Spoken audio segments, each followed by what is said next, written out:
सावन के बरसेला रिमझिम बदरिया, सावन के बरसेला रिमझिम बदरिया। हमके देवघर को मारी राजा जी, हमके देवघर को मारी राजा जी।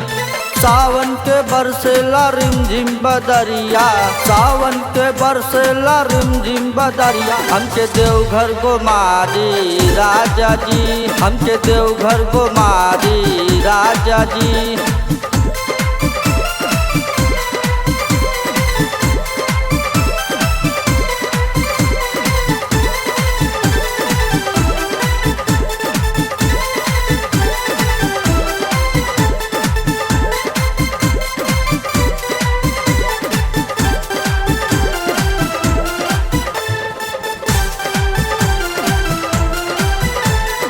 जाके बाजारे से लादी बलम जी, हमके गेरुआ के साड़ी हो।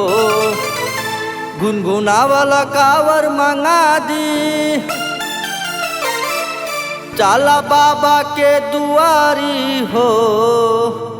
जलवा चढ़ाए जाके बैजूनाथ के, जलवा चढ़ाए जाके बैजूनाथ के।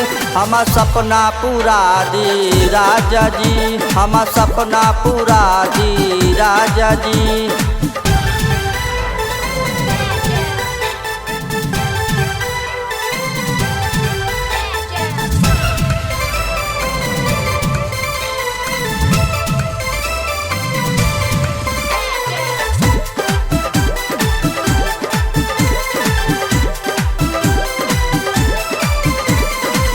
सावन के रेला में लागल बा मेला, निकला गे नजारा देवघर के।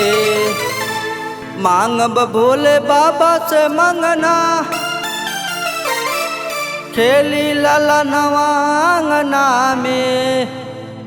राजू बलम अब कराना देरी, राजू बलम अब कराना देरी। हमके देवघर को मारी राजा जी, हमके देवघर को मारी राजा जी।